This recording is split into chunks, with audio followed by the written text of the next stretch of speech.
Recorded live from the mats of Radical MMA in New York City, the Martial Culture Podcast. Your source for in-depth combat sports and martial arts insights with Coach Rene Dreyfus and Matt Peters. Ring the bell and let's get it on. Hey, here we are again. Looks a little loud. Turn it down, turn it down, turn it down. Hey, Rene, how are you? I am fantastic, and it's so good to be here after a week break. Thank you so much for having me here, because I love this freaking podcast so much. Yeah, me too. Thanks for everybody listening and then being patient with us. I screwed up and did not watch the UFC 236, and we could not move forward until I did. No, you didn't screw up. Don't worry about it. We have lives, we have things to do, and it's just awesome. I look forward to every Monday connecting with the fans, and I know I got a lot of response from our last podcast with Professor Nobuo, and I want to say thank you to all the fans out there that really, especially from the traditional martial arts community, really appreciated what he had to say. And you know, it's great to connect with everybody out there, and just to be here talking the martial arts with you. Yeah, I've taken some of the things that we talked about on that episode and brought it into other parts of my life, and the samurai way, and it may be legal, but it may not be moral, and things like that. Yeah. Just thinking about that more of when I make decisions regarding the business and things like that. So absolutely, it's something to keep in the top of your mind. Yeah, no, fantastic. And I'm going to have some really great guests that, well, keep secret, but I think the listeners can have... He hasn't even told me. I know, right? It's secret. This is the first time I've heard of it. But we have some really big guys coming up and coming forward. So anyway, and also Martial Culture Podcast, still number one. We are the number one martial arts podcast around. So really, really just so grateful that everybody wants to listen to our rambling, you know? Yeah, it's been a fun. Wow, look at it. It's been almost 2 years. Yeah, you're not quite 2 years, right? I can't remember. I think we started September, so it's like a year and a half, right? Yeah. We're close. After the summer, we have to have like a big anniversary podcast or something. For sure, we'll do a live show. Oh, that's a great idea with call-ins, and that's a great idea. Yeah. All right.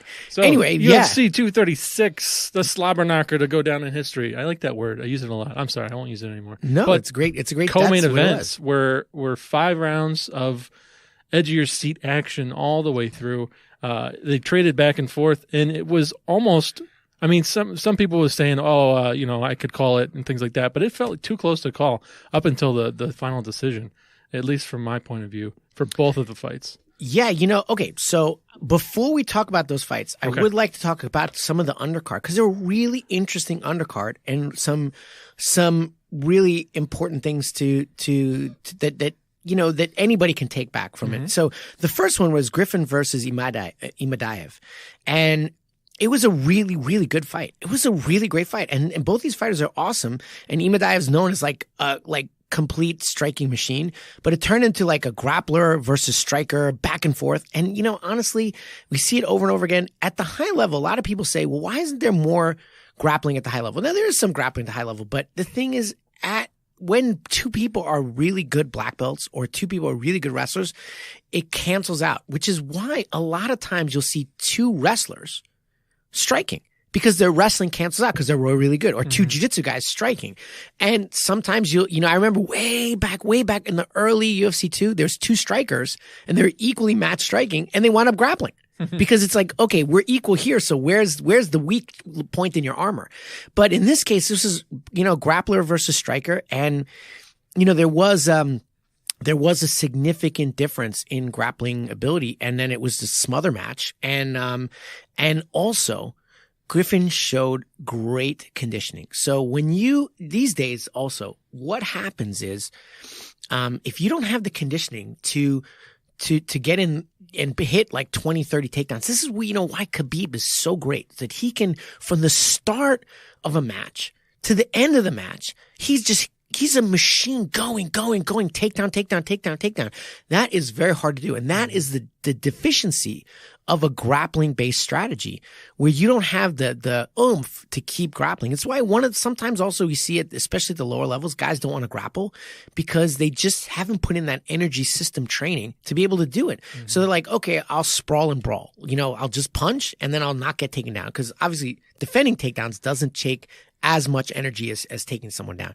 But this was a great example of Griffin, who had very nice grappling and had the energy system to just back it up and not get tired. But then I want to go to someone else where you see it's not that way. So this was OSP and Nikita Krylov. And this was, OSP is like, he's the guy that kind of never makes it happen. Like he does until it really matters, until it's like a really important milestone in his career. And then he kind of like fades. Yeah. And this one, Nikita was like defending the takedowns, and OSP kept trying to grapple him. Then it got really bad because OSP, and that's a big frame. That guy you've seen that guy. He's got a big frame, big guy. He couldn't generate. He's like, oh my God, I'm tired. And he started dropping his hands. Derek Lewis disease. Exactly right. It was exactly that. It was Derek Lewis disease. But his balls were not quite as hot, I don't think. I don't know. I don't know. I didn't check. No thermometer down there. But he's dropping his hands. And then this also happens. Like, I remember talking back to the history of MMA. This is when Maurice Smith was the first guy to do that, where you defend the takedown, wait till the grappler gets tired, and then you just start putting on the sauce. And I remember he had this beautiful high kick. This is way back when Maurice Smith was one of the early champions of the UFC. And, you saw a few guys like that where the grappler just couldn't make it happen. And then OSP started losing the grappling to Krylov. He almost got choked out, and then he gets tapped out. And by a striker. I mean, obviously Krylov has some grappling, but he just, if you're gonna have the grappling center strategy, you need to have those energy systems to back it up. And I would say that's the same for anybody in a street fight. Like, even if a street fight is only 30 seconds, or 5 seconds, whatever. Let me tell you, the times that I've been in an MMA fight, and unfortunately self-defense scenario, you are exhausted no matter how much, because it's not so much physical tired. It's mental tired. And we were just talking that my fighter G just fought this weekend. I was not fighting. I was cornering my fighter, and I was exhausted. I was like, I need a break, man. This is tired. So it's like that mental fatigue is huge. The stress of being tense and all that. Not to mention someone else trying to hit you. Sure. And I have a question. Go ahead. Why is there, and this may be a stupid question, but why is defending a takedown take less energy than attempting a takedown? Okay, so it depends how you do it, but that's a great question. That's actually not a stupid question at all. That is a great question, and it's not always that necessary. So it depends how the person is going about it, but usually what we see is lower body takedowns are much more common than judo throws in clinch takedowns. Although clinch takedowns are very common, but you'd see in terms of percentages, doubles and singles are very, very, very common in MMA. Double leg meaning you grab two legs, and single leg meaning you grab a single leg. And when that happens, you're underneath the guy. So you're carrying not only your weight, but also very often you wind up carrying his weight, which is something you kind of don't want to do. And you have to fight very often his quads and his calves and his core and his glutes, which are very, very, very strong muscle chains. So I'm trying to pull your legs and lift them up and take you down. And you're trying to avoid. So if you stretch your legs out and put your body weight on me, that makes it harder. Now, that being said, that is the art of wrestling, how to do that without getting tired and, or without getting, being efficient. Obviously you can get tired, but being efficient. And, there's a lot of answers to that question. The best wrestlers are the ones who chain moves together. So I go here, here, here, constantly moving. But what you want to do is limit the amount of time that your opponent's body is on top of you and you're carrying it, which is why Greco-Roman wrestling style takedowns, meaning clinching up the body, gut wrenching, right, wrapping arms around the guy's gut and just hugging him tight, and then manipulating him that way by tripping him, or which is not Greco-Roman, but it's sort of an application in MMA. It's more judo, but you gut wrench him, you trip him, or you pick up him, slam him, damn you, Cormier style, is while it can take energy, it generally takes less energy than the doubles or singles, depending though, because a lot of times a guy will come at you striking. If a guy's coming forward on you striking, that double leg is easy peasy. It depends on the situation, right? And that's why timing is important in technique. But if you're against the cage and the guy's body is on top of you and he's got his weight on you, the person attempting to take down is probably going to get more tired. Wow. Now, makes sense. but that's an excellent question because, however, do you remember BJ Penn versus George St. Pierre 1 and 2. This was a long time ago. It was about 15 years ago, 10 years ago, right? Well, more than 10. But that was one strategy where George St. Pierre used his grappling to tire BJ Penn's arms out. Now, he didn't do necessarily just doubles, but he used the cage and he leaned on BJ Penn and constantly pushed him up against the cage and made him tired, made his arms very tired, to take away his ability to strike. So it's not, depending on how you do it. But then again, he did employ more of a upper body clinch game rather than going for the legs. But he was making BJ Penn, who is a grappler actually, by training as well, but making BJ Penn constantly weave his arm in, what we call pummeling, weave his arm in, defend the takedown by getting grips on George St. Pierre, and George St. Pierre using his body weight. And BJ Penn's hands got tired. So then George St. Pierre started winning the striking game. So it's not always so cut and dry that the takedown guy is using more strength. It depends. But I would say upper body takedowns take more or less. They're more efficient, more or less, than lower body takedowns in terms of energy expenditure. Right. Generally speaking. Sure. But that's a great question. So OSP just got really, really, really cardioed out. And that was a shame because then he just lost. And then there was the Pantoja versus Wilson Hayes. Now, this is why the UFC should not get rid of the lightweight guy, the really lightweight guys. I mean, the 125ers, because this is a freaking great fight. It was short, but you also see the difference between old school jiu-jitsu guys and new school. Now, both these guys are black belts in Brazilian jiu-jitsu. Wilson Hayes has been around, and I have to say, I'm a fan of his. I don't like what he does, but I love him as a person. I think he's just a real wall-to-wall fighter. Guy puts it online, but he does a lot of things that you kind of don't want to do in MMA, which kind of you would do in more sport jiu-jitsu. One of them is deep half, but Pantoja connected with the beautiful straight, then swarms Hayes with a lot of ground and pound, and every single thing that Wilson did to defend the ground and pound was not effective. It was not effective because he just kept getting hit, and he was not putting his feet in places that I think he should have. There's respect, because I actually really love this guy. But and then he tried to go for deep half, which is diving underneath the guy's leg when you're on your back. So you're on your back, right? And you have one leg between his legs, and you kind of try to dive under the other one. But the only problem is when you dive under one leg, your hand is grabbing his leg, your head is completely exposed, and he just 8 bombs. Oh my God. He got plastered. So every single decision, I think this is for guys who are doing jiu-jitsu, who want to go into MMA, it's kind of like a really good example of how not to defend punches guard respectfully, because actually I'm a huge Wilson Hayes fan. Just this fight, he got, it's very different between a new school jiu-jitsu guy who's very well-rounded, although Wilson is well-rounded too. He's definitely well-rounded, but really well-rounded, understands ground and pound, understands MMA jiu-jitsu, and Pantoja just crushed him. And this guy, I would love to see this guy fight Demetrius Johnson if he comes back, or, Henry Cejudo at the 125. And this kid is really good. They got a lot of guys at 125 who are amazing. I would also like to see him maybe fight Ray, was it Ray Borg?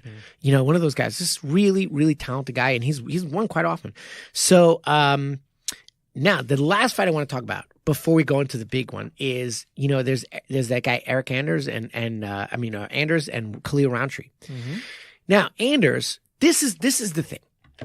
Everybody tells me, it's like they're like, oh, now that MMA is popular, like you're gonna get this high level athletes coming to MMA, and it's gonna be great because they're gonna just dominate, and all these football guys or this guys that you've never seen people with that athletic potential gonna come in and they're gonna do amazing and this and that. I'm like, you're full of shit.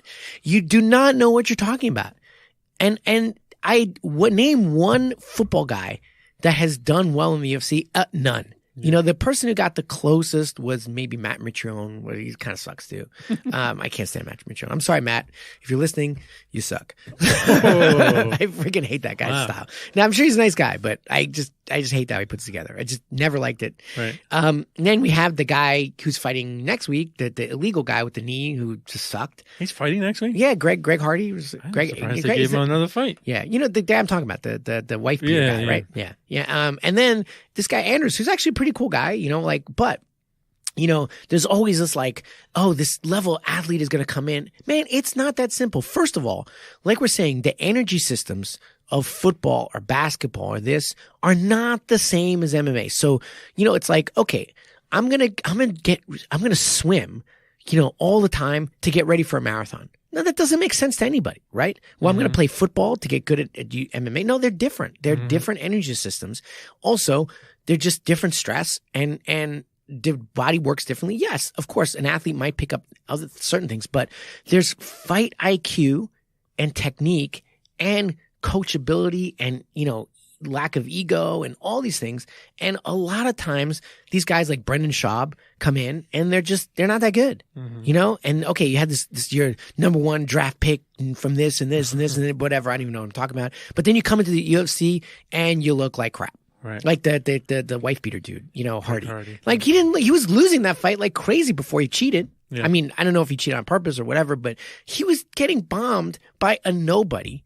You like, what's your athletics helping you? Not much. Now, obviously, and I want to talk about this later, but given all things being equal, a better athlete will, of course, have an advantage, but all things being equal, they're not always equal. They're never equal. They're never equal. That's a canard. That doesn't work like that. But, and also I find that people this is what I find, guys who are really good athletes, come into MMA and, this happened many times. They're just not as coachable as more, as guys who are less athletic. They're not as coachable. They don't learn as fast because they're used to being, the man and being on top dog, and they don't like being, hurt them. Right. They don't like being the lowest guy on the totem pole, and they don't have the same humility, and it becomes a mental thing. Like, okay, you're the top basketball player in your high school or college. You come here and now this 125-pound girl just choked you out. Man, you don't like that. And then you make excuses, and you instead of like buckling down. That's not always the case because there are some great guys. I happen to have one fighter under me right now. His name is Yorick, and he's a very good athlete. He's also extremely coachable. He's also a wonderful person. He's also really humble, and he's also a joy to be around because he's a great guy. So I wouldn't say he's like a 1%, Michael Jordan guy, but he's definitely a great athlete, and he picks up really fast. But at the same time, he doesn't have an ego or anything like that. We have a sports system that very often coddles athletes, and they're used to being coddled. So I had a few people come into my academy. One was a ex Olympic level athlete in another sport, and he was I had to ask him to leave the academy because he had an attitude problem. Even though he did learn fast, but he had an attitude problem, and that's an issue. That at the end of the day, also, most people of these athletic, they don't think strategically and tactically. And mixed martial arts or martial arts in general or self-defense, there has to be a tactical element, an element of like, okay, brains versus over brawn. That's what you're saying. That's what martial arts is. Brains over brawn, right? It's not just punching guys in the face, barbarian guerrilla style. So brains over brawn means I got to use my brain. I have to think. I have to really be strategic. And, Henry Cejudo is a great example of a high-level athlete, but he grew up in combat athletics, and he is a strategic thinker. And I remember the fight with TJ, which, turns out, TJ's not going to fight anymore because, he tested positive for EPO and all that. But he did a wrong move. Henry Cejudo did a wrong move, but he was testing. I could see he's like, oh, you look weak. Let me test your reaction to this. And he's like, oh, I'm right. Boom, boom, boom, boom. Strategy change. Bam, I'll do this. He was very, very strategic, very tactical, very smart. And he won that fight with brains just as much with technique and athletics. More brains than anything else because he was able to really find out what the situation was. And so it's always like, oh, these great athletes will come in, and we have this thing where we worship athletics, and MMA has proven that. I mean, look at Daniel Cormier, Mr. Popeye's chicken. Obviously he's a good athlete, but he is a good athlete because I actually was told that when he was in college, he could run really fast. I mean, he was like Olympic level speed time. So he has an athletic potential, but nobody would look at Daniel Cormier and say, or like, this is a 1%er, like this. He's just kind of, although he actually is a pretty good athlete, but a good example of that is who just fought this weekend, Roxanne Modafferi. Now, this was not his last card, but Roxanne Modafferi is a terrible athlete. Have you seen her fight? No. She is the poster child for all of us who are the most uncoordinated people. She is our patron, saint. because she is so uncoordinated and so clunky and this, and yet through hard work and mental discipline and really thinking about, how can I be strategic, and she definitely, at one point she was not in the best coaching situation, but she has a really good team, and she beat Shevchenko's sister this weekend, who's really freaking good and a 10 times better athlete. So athletics is a really small part of the puzzle. Could it help? For sure. But people want to just like hero worship these guys from football, and they've never come in and done well. And where basketball is like, oh, but he has this reach, or he has this, and he could do this and this. Well, but what about his technique? What about his strategic thinking? What about, they never do well. And so, although actually teams like this guy, Anders, is actually a really nice guy, but it takes a lot more than being, just a great athlete. You need experience. You need, and let me tell you, Roundtree, you know how Khalil Roundtree got started in MMA? No. He was 300 and something pounds. He was overweight. He just wanted to lose weight. He was like really, really, really, really big, like 350 pounds or something, like almost like really, really fat. And he's not tall. So, so he just wanted to lose weight. He was inspired by watching UFC. So he got into academy just to lose weight. Not only did he lose weight, he got into great shape. Tried his hand in one fight, did well, tried his hand in another. And he's a very intelligent guy. And interesting, he, in this one, he just came out with a very traditional Thai style, and straight left hook and left overhand, boom, and that was it. And it's just utter domination of Anders. It was utter domination. So you'd think a guy who was like obese, never the top athlete, nothing, guy sitting on his couch eating Doritos most of his life, and comes in and through hard work and intelligence, because Roundtree is actually, I'm not my favorite fighter. It's not my favorite fighter, but I always root for him. But I think there's a long way to go, but he has proved that with technique and training and smarts, he can win. So it's great. But anyway, that's enough of the undercard. Now we come to, which one do you want to talk about first? Do you want to talk about Holloway and Poirier? Chronological order. Adesanya and Gastelum? Sure. All right, that was a great fight. That's a great fight. That's a great fight. Both those were great fights. This was an amazing night. It was just so great. I love they're both obviously great fighters. Yeah. High level intelligence. You were just speaking about just awareness. There's some holes in Adesanya that I still see. That, I mean, he's young. He's got time. Oh, he's so young. He still struggles keeping his hands up. I noticed that a couple times during the fight. He drops his hand like crazy.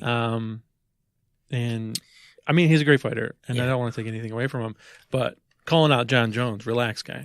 Well, get out of here. My student told me this, so I don't follow the drama, but my student told me this. This was the interview. This is exactly what he said, and this was really interesting. So he said that if I fought John Jones right now, I would not beat John Jones. He said that. He said I would not. I would give him a work, but I would lose. But he's like, John Jones is my target 2 years from now, and I'm coming. And you know what? And he's like, in 2 years, I'll be ready. And you know what? I'm like, you probably will. And John Jones will just come off another bender and, wipe some coke off his nose. And but you're right about him dropping his hands. And this is what Gastelum came in really smart and took advantage of him. Now, when you're the shorter fighter, remember when Chris Robinson was talking about overhands and Daniel Steele, the famous kickboxer? So that was Gastelum's strategy. He was really throwing overhands, and he made Adesanya pick those hands up, and that was a back and forth war.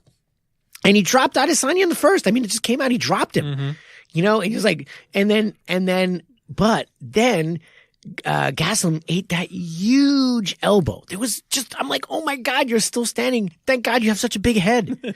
And then there was a right overhand. And in the fourth, I mean, each round was back and forth. It was never a lull. It was just amazing. If you guys out there listening have not seen it, I would find a way to, we can't say. It was unanimous, right? I believe it was unanimous. But it didn't look like that to me. It was really tight. And then let me tell you, I had it up in the fifth. I had it, Gastelum was much better in the tight corners when he could get in range. And obviously Adesanya was a little better on the outside. But then, Adesanya showed some amazing grappling. And this is what turned the fight, I believe. And I've watched it like 10 times. So it was back and forth. And, he had it in the fourth round. It was like basically 2-2. It was really tight, right? I mean, it was, I don't know what the statistics are. I didn't look them up, but it was definitely competitive. I have to actually look at the actual statistics, but it was competitive until Adesanya caught Gastelum in a Marcel team. And then I really believe that Adesanya choked Gastelum unconscious. But one of those like chokeouts where you're like out, but you're not completely 100% out. And when that happens, your cardio goes down. And then not only that, he walked in. So this is what happened. He gets caught in the standing gate and was standing. It was the same thing that Demetrius Johnson used just recently to win his ONE FC fight. And it's a old school what's called a high elbow guillotine, where you lift your elbow high up over the guy's back and you put your forearm into their trachea and you really, really crush the trachea. And it feels like you're gonna like you're being waterboarded. It's like your trachea just pushes back into your spine and it's just horrible, horrible feeling. Yeah. And you want to vomit up your lunch and it's just absolutely terrible. And also will put you out. It will put you out. Not only this tremendous pain. Unfortunately, I had one student, and he's a wonderful guy. One student did not tap early enough in our academy and actually wound up hurting his neck a little bit, hurting his trachea a little bit. He fractured the trachea a little bit. So if you don't tap on this one, it can be bad. But he was going for a takedown there against the cage, and usually Gastelum was doing kind of decent against the cage, you know? I mean, it was back and forth. But then he gets caught in this choke, boom, and gets just like you could see him just sapped of energy. And then there's this big scramble, and he gets caught in a triangle choke. And, you know, Adesanya supposedly he said he had a really injured leg in this fight. So that's why he said he couldn't finish triangle choke. I would say it was his ankle position was a little off and there's some other things, but he caught him in 2 back-to-back triangles. And Gastelum was walked into them. He walked into those triangles. Why? Because he was out. Mm-hmm. He was just getting groggy. And when you get choked out like that and you're kind of out, but you're kind of there, your cardio goes. And he came back in the 5th and he was done. He was done. And then Adesanya just crushed him from there. And it was, I remember that huge elbow and half guard. And it was like, you know, like Superman, like in, you know, Clark Kent, you know, Superman. So Adesanya just dives with this, you know, he's in the air with this elbow and we call it the barbarian pass because he tossed the legs away, dove and boom, connected to his face. I was like, okay, this fight is, and then he has ground and pound strikes and then what's his name? Gastelum gives up his back and he almost gets choked out. And then the round ends. But, you know, the final round just cinched it for Adesanya. And he showed that he is a well-rounded fighter. But it also showed, you're right, that he's got to keep his hands up. And Gastelum made him pay with those overhands. And he really, really, overhand, very smart strategy. Don't sleep on Gastelum's hands. No, I mean, no. Geez. If he got a really good shot in the first couple of rounds, he would have ended it. Early. I am really excited because there was a time where that weight class was maybe, you know, like rebuilding. You know, when the big fight was Bisping versus Henderson. I'm like, oh, this is like not the, you know, because Henderson, I mean, I love Henderson, but he couldn't even move. His knees didn't work. And then, the wheelchair. Yeah. In the wheelchair.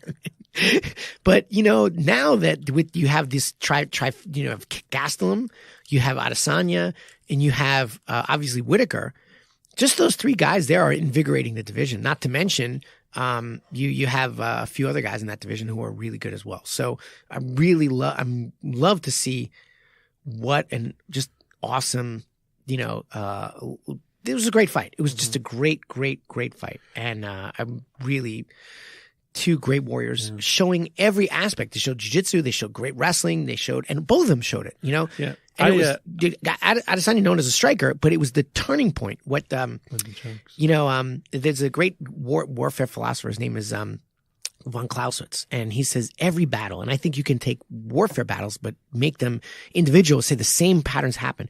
There's this thing called the Schwerpunkt, which is the tide of the battle, when the battle turns and you know that it's shifted to the other side. And that was that Marcel team. That battle turned and it was like, it was downhill from there and he just took away his cardio. He took away everything that Gastelum had and he just unleashed fury.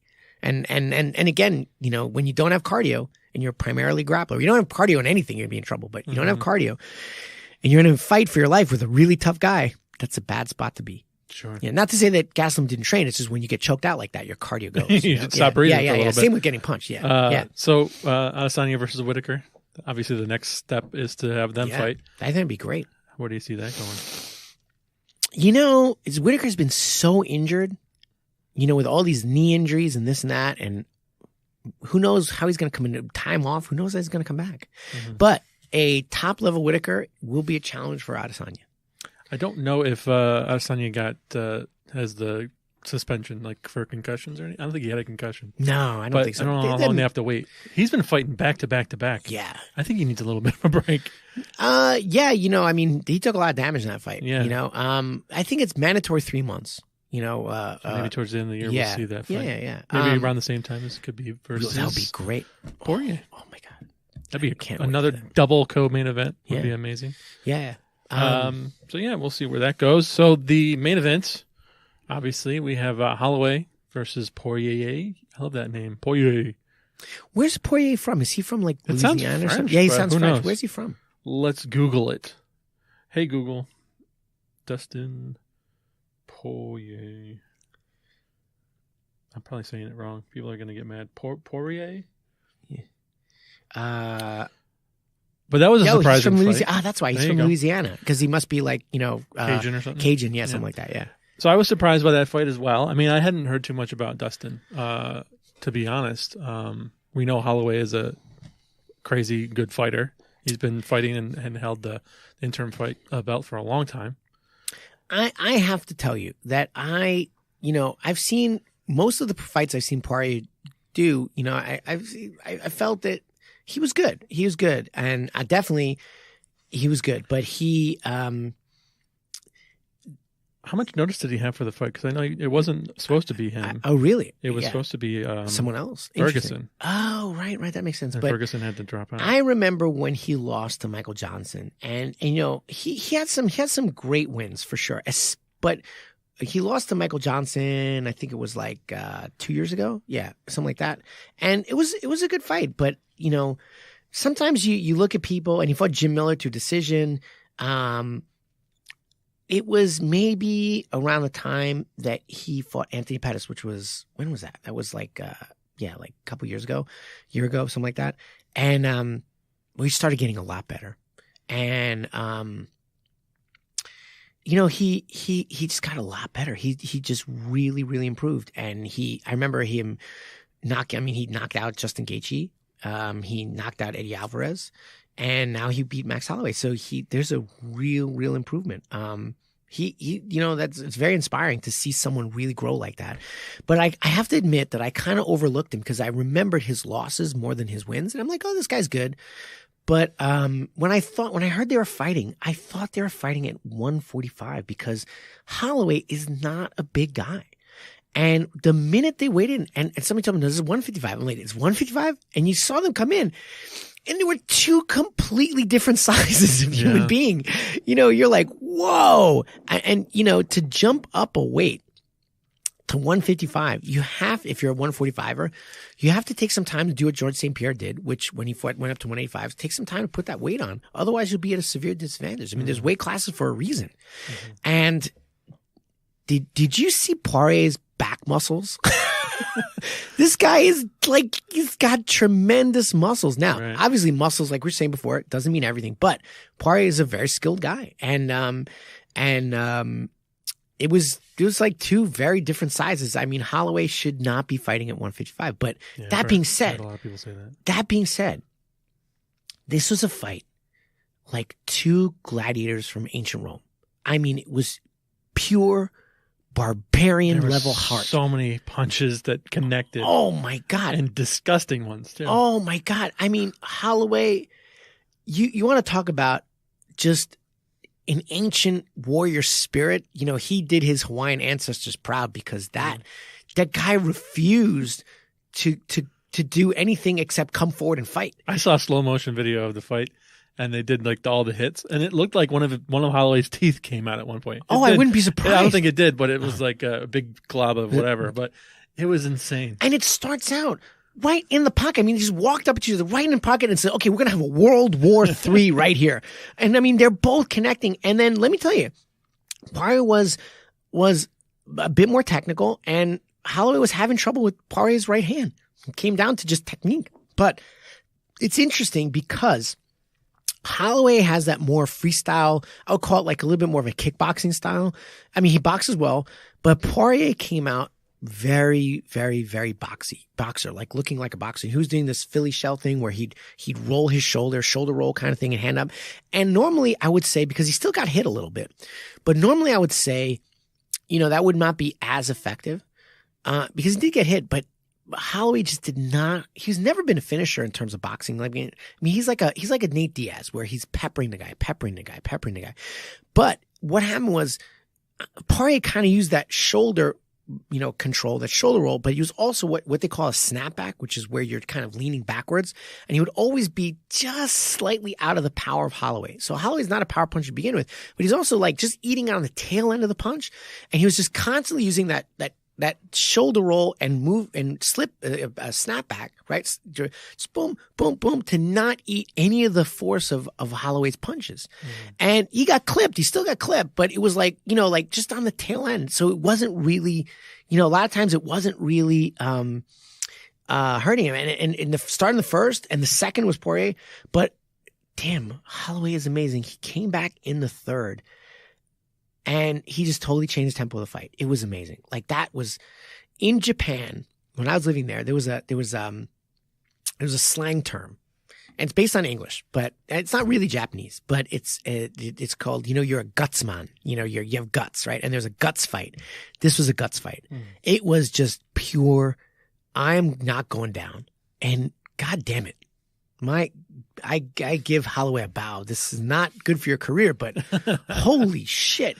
Non-stop offense, incredible gas tank, incredible heart, and beating Poirier up on the cage and just coming back, hard finishes, trading like madmen, and then right in the center of the cage, he was crying, and Poirier said it. This is where he felt the fight slipping away from him. He's like, holy shit, I'm going to lose this fight. Yeah. And he said in the interview, he's like, I'm going to fucking lose. Holy shit. And what he did is he champed up. He said, oh, you think you're going to take it this level? I'm going to take it to boss level. Boom. And he put on the cylinders, and he just took it back. And it was all, that fight was all mental. I mean, it was technique too, but it was like, who was going to quit? Nobody. Well, I got to take it harder. And then let me tell you, what makes a great fighter or any great athlete, and this is scientifically proven, is that everybody has like a little circuit breaker in their brain. Where I won't go past this point because this is not safe. I'm going to go here. And every athlete, whether it's like Usain Bolt or something like that, they have the ability to switch that circuit breaker off temporarily and just say, you know what, I'm going to redline. And these guys were like, circuit breakers off. we are going in deep into the red. We're going code red here. And they just kept pushing. How far can we go? Now, I actually, as a fan, as a martial artist, because it was a technical fight. It wasn't just brawling. It was technical. As a martial arts instructor, as a fan, there was a lot to learn in the fight. But also, as a coach, Holloway should have never done that. Because this took probably 2 years away from his career. Wow. 2, maybe 3. It's not a smart move. And I'm conflicted because you don't have that many fights in you. And I knowing what that does to your brain, it's bittersweet because it was an amazing fight, but at the same time, let's understand that these fights don't come without consequence. And if I were Holloway, I would have had a much more, when I realized my punches I was taking more of the damage, I would rev up the grappling. But then again, both of these guys are black. I mean, Poirier is a black belt in Brazilian Jiu-Jitsu. He's a great grappler too. And I mean, he started out as a Jiu-Jitsu fighter. So who even knows where that would have taken it? But at least you're not getting as much brain damage, I mean, Holloway was submitted by Poirier a long time ago by a mounted top triangle. Like, that's when they first fought. So, amazing fight, but also Holloway's got to go down to 145 and stay there. This is not the weight class for him. Yeah. But you were saying before the podcast that, you see McGregor Poirier, right? On the horizon. Yeah, that'd be a good fight. Yeah. I mean, not McGregor, Khabib. Khabib. Yeah, Khabib. Yeah. But that would be a good fight too. Yeah. No, that's what I want to see. I want to see McGregor Poirier. Yeah. That's what I want to see because actually I think McGregor would have a chance to, because Poirier, one thing was that he was dealing with someone who didn't quite have the same power. I still think that it would be a great matchup. It would not be a walk in the park for Poirier, and it certainly wouldn't be a walk in the park for Conor McGregor. I think that would be a very interesting match, and to see what happens. Because obviously, if McGregor fights Khabib again, he will lose, regardless of what he says. I don't know if you know, he's saying that he actually won most of that fight. Well, he's retired now, so it doesn't matter. Yeah. I mean, do you think that's real? I think it's not real. It's hype. But it's also, he's saying that he felt that he won that fight up until he lost. I'm like, really? What fight did you watch? That's how every fight is. Yeah, that's some creative editing there. You didn't lose until you lost. You didn't lose until you lost. I didn't lose until I lost. That should be his sign. His catchphrase. I didn't lose until Let's I just lost. have all three of them fight and see what happens. Dude. You should do the Russian MMA. You know, it's like 5-on-5. Oh my god! At the same time. And build their own squad or something. Yeah, WWE exactly. mixed with UFC. Yeah. No, but you know, there's that MMA thing in Russia, right? Where it's 5-on-5. It's crazy. It's just how so do you dangerous. keep track of that stuff?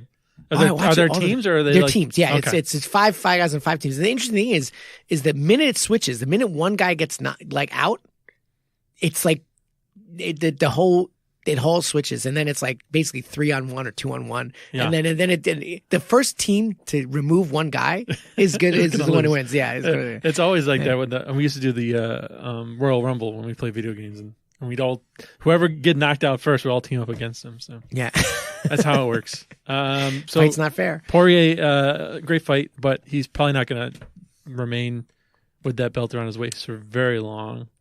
I mean, if he goes against Khabib right away, he'll lose. Not to say that he's not a great fighter. I really respect Poirier, especially the determination he showed in this fight. I'm a Poirier fan, but I just think Khabib he excels so much in that Greco-Roman and grappling element. You know, he's obviously a Sambo guy, but his style is very, very clinchy based. That is, and he's been doing this since he was a kid, wrestling bears.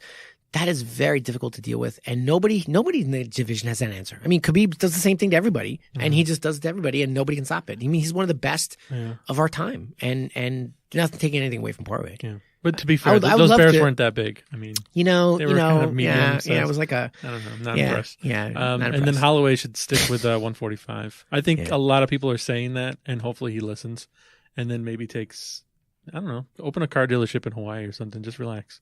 You've done enough. You know, I respect that. I remember his fight against Brian Ortega and how good that was. Oh yeah.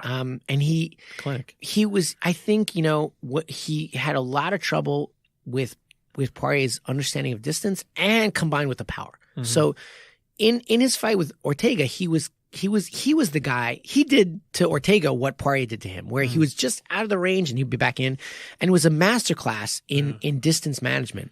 And he was not able to do that 145. And I think it's funny because he's a taller fighter. He's actually taller than Poirier. He's pretty lean. But I think what happened was it was an interesting use of boxing strategy. And then, once you get hit really hard, you can't control this.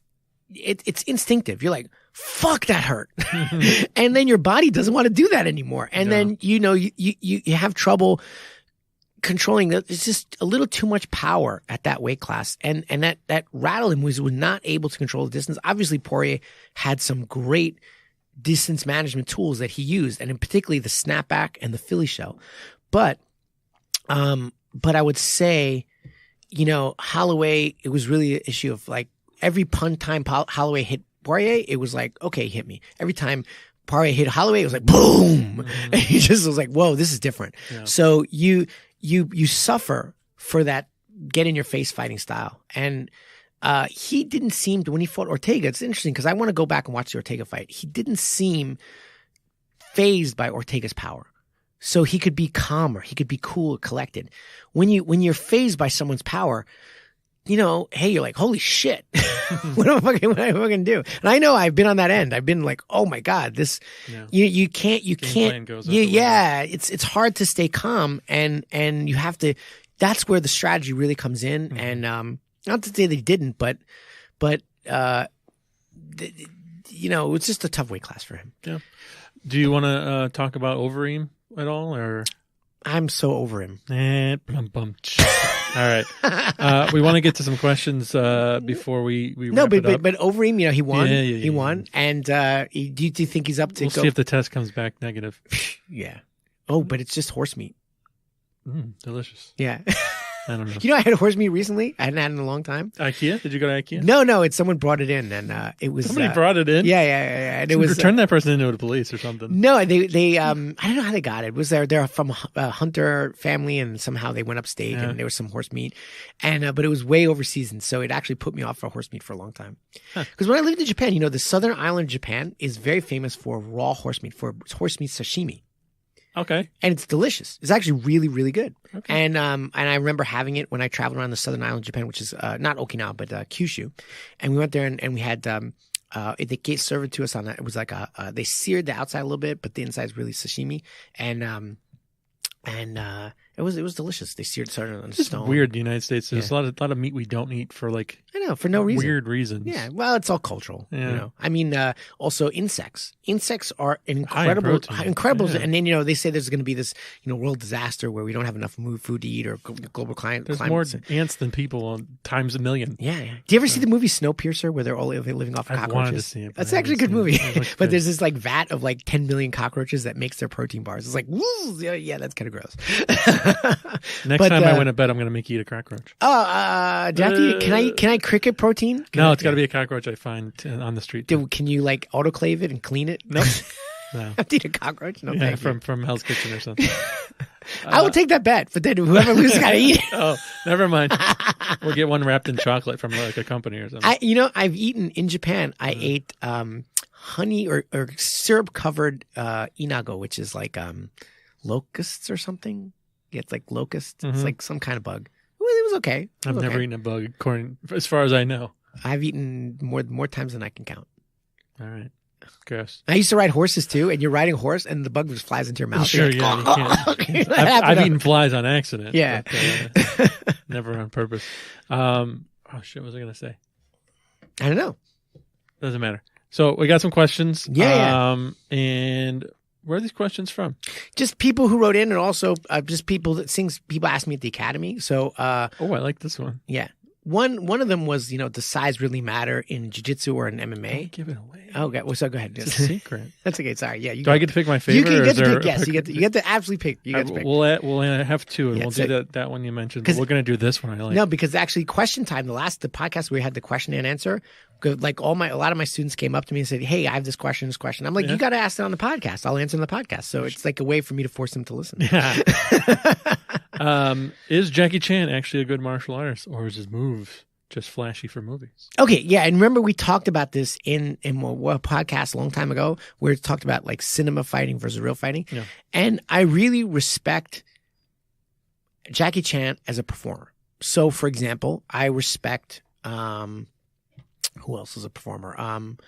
Evil Knievel, I don't know, some stunt person. A stunt person who does stuff, and Jackie Chan is trained in Beijing opera, which is, the origin of Beijing opera is martial art inspired entertainment. So it's kind of like the Chinese version of professional wrestling. Mm-hmm. So it's completely choreographed. There's a winner in this, and it tells a story through this, but it's completely choreographed using inspiration of fighting moves as a way to form entertainment. Exactly like our Western pro wrestling, which uses wrestling techniques as a means of telling a story and being entertaining. I don't find pro wrestling entertaining, but that's neither here nor there.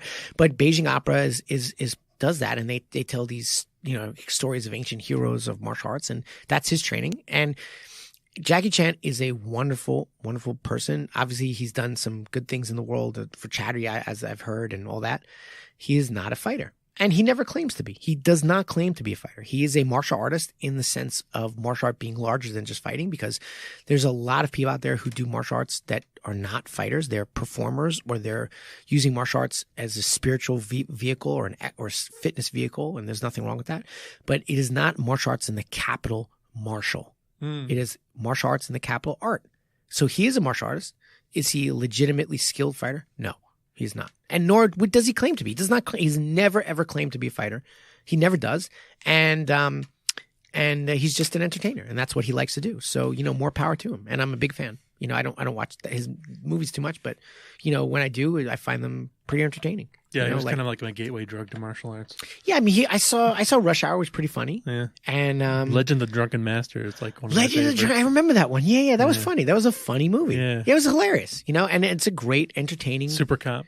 I've never seen that. Everybody tells me to see that, but that's the old That's one. like That's one of the his 90s, first right? ones. Yeah, Yeah. from early in the 90s, right? It was done in China, and then they brought it over to the United States and redubbed it. Oh, no kidding. Yeah. Oh, It was one of those I Chinese ones. remember somebody telling me to see Super Cop, and it must have been like 91 or yeah, 90. it's amazing. Yeah. So much action. I think that somebody even actually, when they originally brought it over, they redubbed his lines So they didn't have him do the English version. Oh. And then they fixed it later when he became actually a popular in the United States. He did a movie recently where it was more serious, and because usually he's very and I didn't see it, but it was like his daughter gets kidnapped or something like that. It's like Taken? like Taken, like a kung fu inspired Taken or something. Did you see the one where he like the Legend of the Monkey King or something like that? He I played did like not. a Monkey King from some legend, and Yeah, which the Monkey King legend is a very famous Chinese legend. Yeah.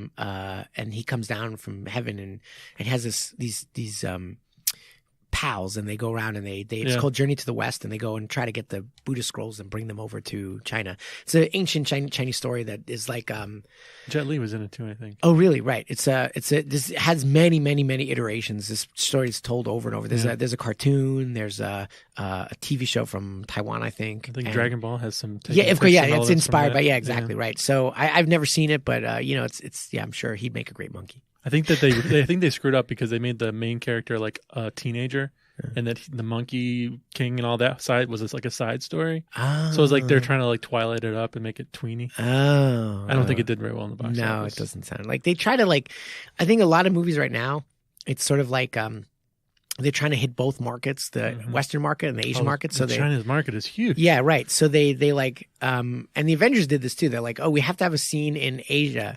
Was the Avenger? I forget which one. No, it was Black Panther. They had to have a scene in Korea because they want to get the Asian market.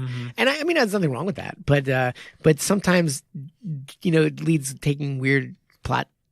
There's so licenses. many rules too with censorship over there too. So they will sometimes edit the movie for differently. Oh, for really? different audiences because there's certain things that you can't like show Tibet or something like that. Yeah, no. Certain audiences. Well, that's it is another Interesting. totally different subject, right? But before we go down that rabbit hole, so entertainment martial artists and real martial artists are generally different, but there are some people who legitimately like Steven Seagal.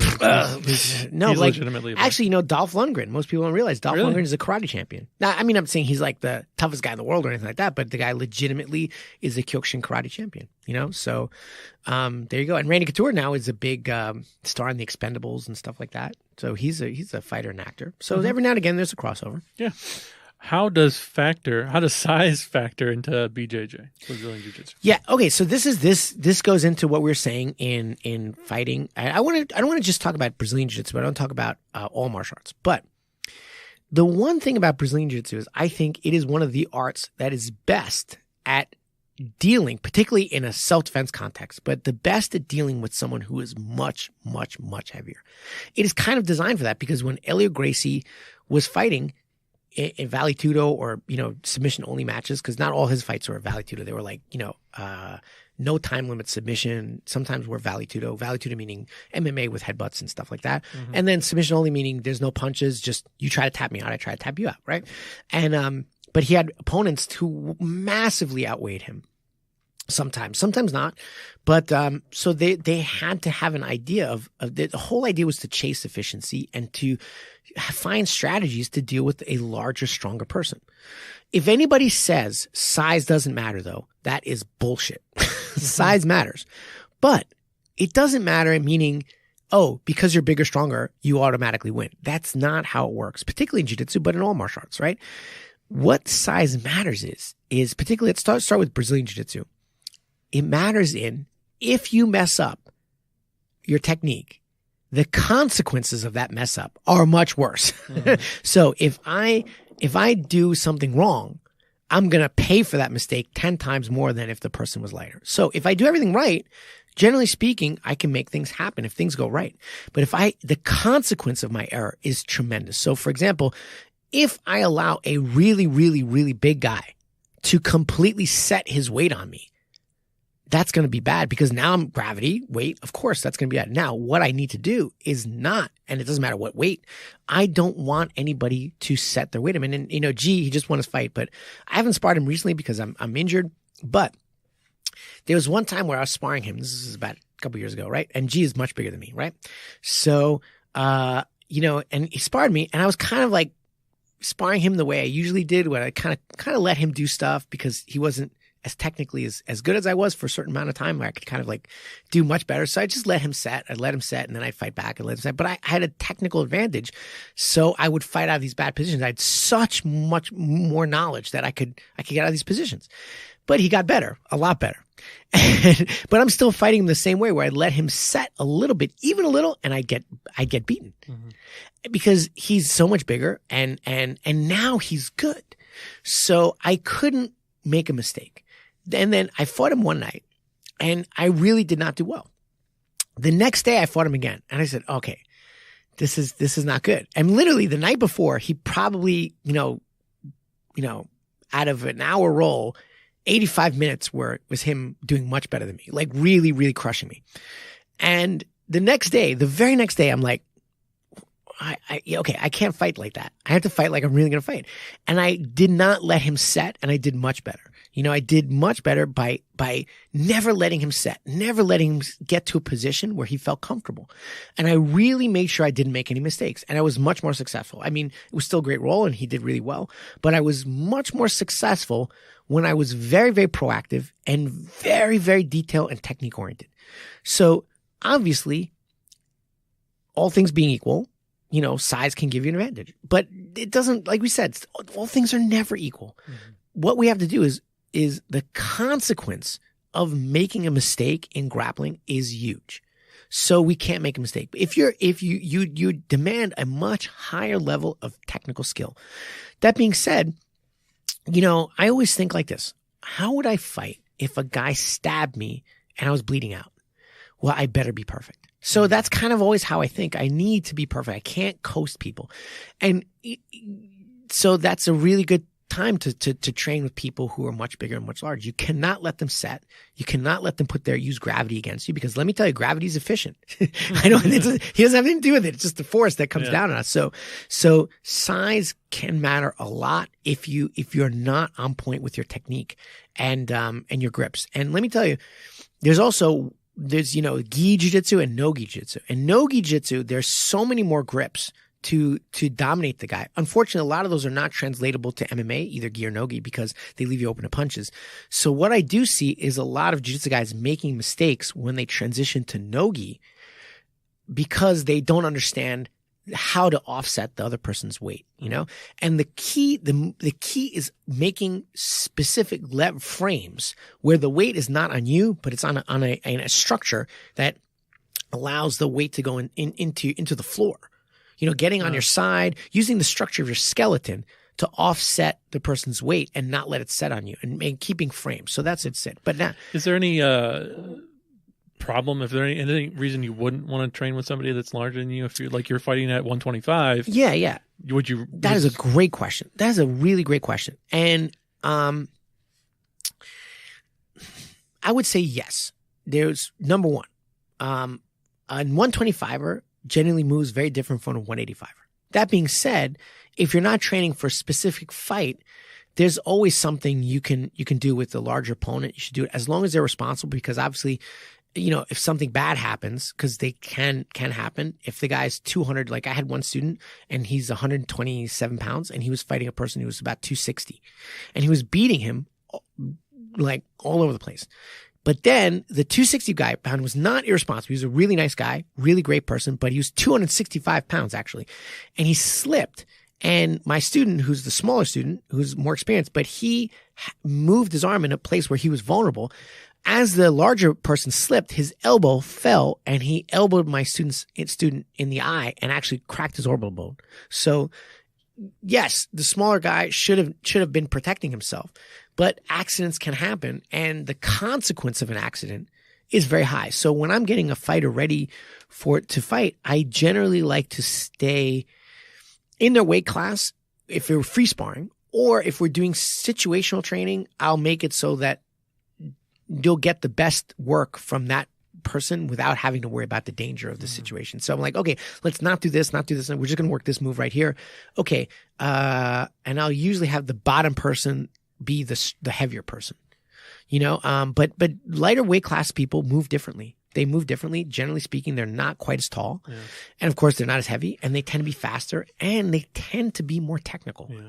So It depends. The basic rule of thumb for anyone is train, if you're competing, simulate the environment of your competition as closely as possible. If you're getting ready for some kind of competition, simulate your environment as closely prepare yourself for that environment as much as you can. The same for the street too, which is why in self-defense training, I always mix it up. I'm always having big and small, people fighting way outside their weight class, because there's no weight classes in real life. You have to have that understanding of how to fight someone much bigger, and fighting someone your size and fighting someone bigger, the taller especially, you have to adjust your leverages, and it takes experience. So it's very important to fight people of very different sizes than you, much smaller, same size, much bigger, maybe stocky, maybe skinny, and it just becomes a great experience. It makes you understand how to adjust each leverage appropriately for each individual opponent.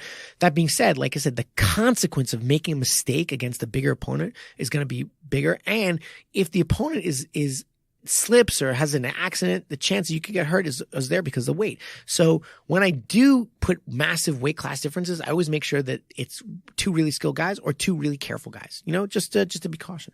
Now, when it comes to striking, it's not the same as jiu-jitsu. And one question down there is there physics to back this up? Absolutely. Force equals mass times acceleration. Force, the force of a punch, has to do with the mass of your body. There's no way DJ can punch as hard as Daniel Cormier. This is not possible. This is not possible. Demetrius Johnson is too small. It's like twice this guy's size almost, You're talking about a 125er. Maybe he walks around at 140. And then you're talking Daniel Cormier is fighting at 235, something like that? 225? Yeah. You're 100 pounds. Like, you just punch more powerfully when you are bigger, period. And so again, the consequences are really serious if you mess up. So how do you fight a guy who's bigger? If I were Holloway, and this is what I was thinking, if I were Holloway, what would I do to Poirier? Well, you got to move. You got to not be there. You cannot let him touch you. You got to be a ghost. And my personal philosophy, not always is, but it's very important, is to get into tight clinch range like Khabib does. And this is why Khabib never really had to worry about Conor McGregor once he clinched, because he's so tight. Conor McGregor can't get acceleration. So it's not just mass. Mass is important, but it's mass force equals mass times acceleration. When you take the acceleration out, then the force is less. And that's why the ground is so good for jiu-jitsu, because you can't accelerate off the ground in a lot of places the way you normally could when you accelerate punching off the floor. People don't know how to do that. So if I'm lying on my back and you're sitting on top of my chest, I cannot accelerate my punch. So if you try to punch me when I'm sitting on your belly and your back is on the floor, I'm mounting you, you will not get much power because there's no acceleration. You have the same mass, but there's absolutely no acceleration. The same thing in standing. When you push someone tight up against the wall and you gut wrench them tight and they can't move, they can't generate acceleration. Well, of course, they're not going to hurt you as much. And that's, Khabib all day when he's not playing around and want to outstrike people, which, he did a little bit too. He was like, oh, I'll see what you got, Connor. And let's trade some bombs here. Interesting. The key to dealing with people who are bigger is take away their acceleration. And that's the whole concept of jiu-jitsu there, but it's not just jiu-jitsu. Put them in corners where they can't move. Put them in clinch positions where they can't turn their hips. They can't accelerate. That's how you're going to deal with someone much bigger. So if I were Holloway, I would have really tried to make sure I wasn't on the end of that whip of the punch. The acceleration, the end of that acceleration is where you're eating the most power. So, that's how you deal with size in martial arts. If you're allowing acceleration of a larger fighter, you're gonna get hurt. It's gonna be a bad time. It's gonna be a bad time. Move out of the way. Yeah, move out. Don't get hit. Don't get hit. Yeah. Great coaching. Don't get hit. Don't lose. You only lose when you lose. You only lose when you lose. Thanks, Conor McGregor, for leaving us with that. No. We have a whole bunch more questions, but we are running out of time, so we'll have to get to them later. But it was fun. I think it was some good questions. Yeah, great questions. Keep them coming. What's coming up soon? What's next for the world of martial arts? Anything happening in the next week or so? There's a fight coming up. There's one this coming week. It's big. Shoot. It's a big one coming up. Souza? Yeah. It's Jacare versus Hermanson, which is this weekend. Jacare versus Hermanson. That's going to be good. That's Ooh, a good Greg one. Hardy, Your favorite. And Greg Hardy, who I don't like, and Alex Oliveira and Mike Perry, Glover Teixeira, Ian Cutelaba, John Lineker, Corey Sanders. It's like not really super, really well-known guys, but it's a good card. Arlovsky's going in. I'm looking to Fight Night 151. L.A. Quinta and Cowboy Cerrone. Oh, yeah, that's going to be a good one. And there's also, Cub Swanson's on. you know, okay, Rory McDonald versus John Fitch is Bellator. And I hate Bellator, but that's a good fight. So that's coming this weekend too. So I'm going to actually break my rule and watch Bellator. Silva's fighting again. And, Phil Davis having a rematch with Lee McGeary. So yeah, it's interesting. And, we got Ali Quinton in May. And the one I'm really looking for is May 10th is Namajunas versus Andrade. That's it's a tank versus a musketeer, like a fencer. Like Rose is a fencer. She's in and out versus the tank. And it's in Brazil. That's in Brazil. That's a stack card too. Anderson Silva versus Jared Cannonier, Jose Aldo versus Alexander Volkanovski, Thiago Alves versus Staroboli. Just so many stack cards. So there's a lot of really good fights coming up, but starting this weekend with Jacare versus Hermanson. So, you want to get that cockroach bat going?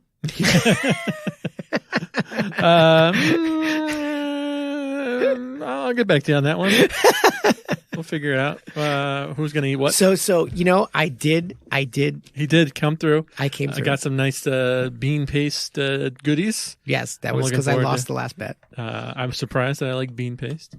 It's delicious. A lot of protein too. Good for you. Well, I'm worried about that. Yeah, we got to see. You'd be surprised. You'd be surprised how much you like cockroaches. My brother-in-law told me to pick Holloway and the other guy, Gastelum, in the last fights. Oh, so he told you to pick those guys. He told me to. Oh, so that's good. But you were going to pick other fighters. Yeah, I don't know what I was going to pick. I didn't think that far ahead. We weren't betting, so he would have led me down the wrong path. Yes. And so he would have to eat a cockroach. I'm going to use Nathan. You tell me who to pick in the next fight, and then if I lose, we both lose. I want somebody else come along. Shout out to Nathan. He's like, wait, how did I get caught up in this one? I'm bringing you a cockroach. All right, that's it for this episode. Send some more questions, and we want to hear more from you. Right on the Instagram page or the Facebook page. You can just email us through the Facebook page, Martial Culture Podcast, and send us the questions. And also, we got a lot more reviews. We're going to do the book giveaway soon, but give us another review on iTunes or Stitcher. And if you did a review without your name, just send us a message, and we'll put you in the pot to win the Killer Collective by Barry Eisler. Yeah, right. Still got to give that away. It's a good book. It is a good book. Don't sleep on it. All right. We'll see you next week. Yeah. Take care.